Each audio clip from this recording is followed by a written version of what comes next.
आरएसवीआई info capsule पर ये है आरएसवीआई न्यूज अपडेट्स। आइए सुनते हैं देश विदेश की प्रमुख खबरें और सबसे पहले अंतर्राष्ट्रीय खबरें।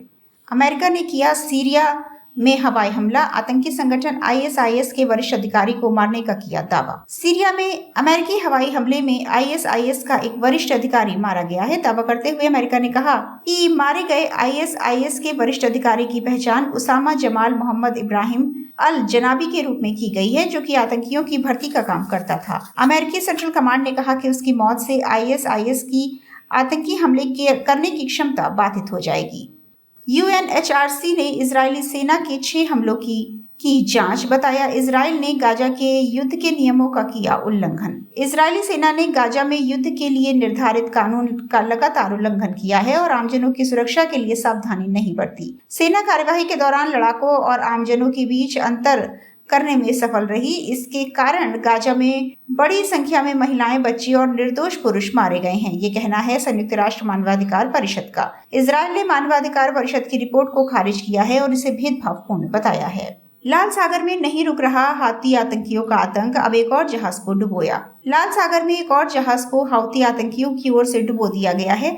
इससे पहले 2 मार्च को ब्रिटिश जहाज रूबी मार हाउती हमले में डूब गया था। लाइब्रेरियन झंडे वाले ग्रीक के जहाज ट्विटर पर 12 जून को 2 बार हमला बोला गया था। वो कोयला लेकर जा रहा था। पहले रिमोट कंट्रोल से चलने वाले विस्फोटकों से भरे बोट को जहाज से टकरा दिया गया। बाद में जहाज पर मिसाइलों से हमला बोला गया। इसमें जहाज पर मौजूद एक क्रू सदस्य की मौत हो गई।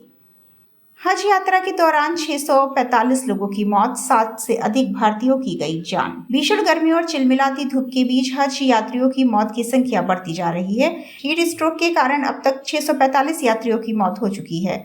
इनमें 60 से अधिक भारतीय भी शामिल हैं। हालांकि सऊदी अरब ने तीर्थ यात्रा के दौरान हुई भीषण गर्मी के कारण मरने वालों की संख्या पर कोई टिप्पणी नहीं की है। वहीं मक्का के अल मुआइसम पड़ोस में आपातकालीन परिसर में सैकड़ों लोग अपने लापता परिवार के सदस्यों की जानकारी प्राप्त करने की कोशिश में कतार में खड़े हुए हैं। भारत को जल्द वीजा ऑन अराइवल देगा ताइवान। ताइवान भारतीय यात्रियों को वीजा ऑन अराइवल की सुविधा देने पर गंभीरता से विचार कर रहा है। आगमन पर वीजा यानी यात्रियों को ताइवान पहुंचने पर एयरपोर्ट पर वीजा दे दिया जाएगा। उप विदेश मंत्री तिएंग चंग क्वांग ने कहा कि वीजा प्रक्रिया सरल करने का उद्देश्य भारत से संबंधों को मजबूत करना और भारतीयों को ताइवान आने के लिए प्रोत्साहित करना है। ये थी प्रमुख अंतर्राष्ट्रीय खबरें। आइए जुड़ते हैं देश के साथ और सुनते हैं राष्ट्रीय खबरें। दलाई लामा से अमेरिकी सांसदों की मुलाकात पर भड़का चीन, कहा अलगाववादी गतिविधियों से रहें दूर। तिब्बत के आध्यात्मिक गुरु दलाई लामा से अमेरिका प्रतिनिधिमंडल की मुलाकात पर चीन भड़क गया है। दलाई लामा से अमेरिका के सांसदों की मुलाकात से चीन परेशान है। ये यात्रा ऐसे समय हुई है जब चीन और अमेरिका अपने संबंधों को सुधारने का प्रयास कर रहे हैं। अमेरिका के सांसदों का 7 सदस्यीय प्रतिनिधिमंडल दलाई लामा से मुलाकात के लिए भारत में है। अमेरिका लंबे समय से इस बात पर जोर देता रहा है कि तिब्बत के लोगों को अपने धार्मिक और सांस्कृतिक रीति रिवाजों का पालन करने का अधिकार है। अगले साल भारतीय उड्डयन में 25% महिला कर्मियों का लक्ष्य। डीजीसीए ने कहा यौन उत्पीड़न पर हो रहे जीरो टॉलरेंस। नागरिक उड्डयन के महानिदेशक ने नागरिक उड्डयन के क्षेत्र में महिलाओं का प्रतिनिधित्व बढ़ाने के दिशा निर्देश जारी किए हैं। डीजीसीए ने इस क्षेत्र के सभी हितधारकों को लैंगिक समानता पर बल देने को कहा है। इसके तहत भारत के विमानन उद्योग में अगले साल तक विभिन्न स्तरों पर महिलाओं की भागीदारी 25% तक करना है।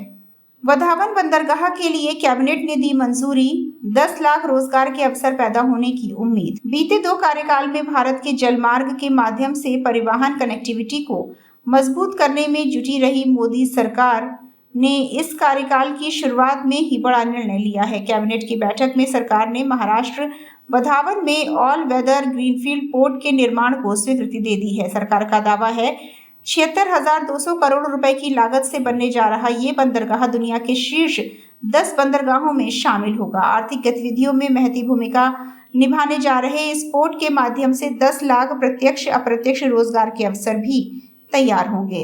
एनसीआर में भीषण गर्मी व लू का बढ़ा प्रकोप, 226 की मौत, शमशान स्थलों पर अंतिम संस्कार के लिए बढ़ी भीड़। भीषण गर्मी व लू समूचे दिल्ली एनसीआर में कहर बरपा रही है। दिल्ली में बीते 48 घंटों में 226 लोगों की जान गई है। यह अलग बात है कि स्वास्थ्य विभाग लू लगने से अस्पताल में भर्ती 22 लोगों की मौत की ही पुष्टि कर रहा है। इस दौरान विभिन्न अस्पतालों में 116 लोगों के मृत अवस्था में लाए जाने के मामले के कारण स्पष्ट नहीं है। खालिस्तान पर भारत को उकसाने से बाज नहीं आ रहा कनाडा, अब संसद में कर दी नापाक हरकत। पिछले हफ्ते इटली में G7 बैठक में पीएम मोदी और कनाडा के पीएम जस्टिस ट्रूडो के बीच हुई मुलाकात के बावजूद दोनों देशों के रिश्तों में सुधार की गुंजाइश नहीं दिख रही है। वजह साफ है, कनाडा खालिस्तान के मुद्दे पर भारत की संवेदनशीलता को पूरी तरह से नजरअंदाज कर रहा है। ऐसे में कनाडा संसद में खालिस्तानी आतंकवादी हरदीप सिंह निज्जर की मौत पर शोक व्यक्त करते हुए 1 मिनट का मौन रखा गया, लेकिन इसके ठीक पहले कनाडा स्थित भारतीय दूतावास ने ये ऐलान किया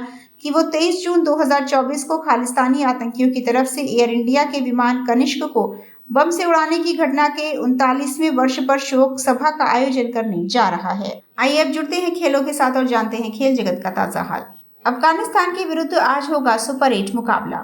खिताब की प्रबल दावेदार मानी जा रही भारतीय टीम जब अपने पहले सुपर 8 मुकाबले में ब्रिजटाउन के कैसिंगटन स्टेडियम में उतरेगी तो उसका सामना उस अफगानिस्तान की टीम से होगा जो बड़े उलटफेर करने में पारंगत होती जा रही है। पिछले वर्ष हुए वनडे विश्व कप में अफगानिस्तान ने इंग्लैंड, पाकिस्तान और श्रीलंका जैसी टीमों को धूल चटा दी थी, तो इस विश्व कप में वो न्यूजीलैंड को हराकर उसे विश्व कप से बाहर का रास्ता दिखा चुकी है। ऐसे में भारतीय टीम अफगानिस्तान को हल्के में लेने की भूल तो नहीं करेगी, लेकिन सबसे बड़ा प्रश्न है कि इस मुकाबले में टीम संयोजन क्या होगा। न्यूयॉर्क में जहां ड्रॉप इन पिचों पर भारतीय टीम ने एक अतिरिक्त ऑलराउंडर को खिलाया था, लेकिन वेस्टइंडीज में अब धीमी पिचें होंगी। ये थी अब तक की प्रमुख खबरें। अगली खबरों के साथ जल्द होगी मुलाकात। सुनते रहिए RSV इन्फो कैप्सूल और रहिए इंफोटेनमेंट के सफर में हमारे साथ।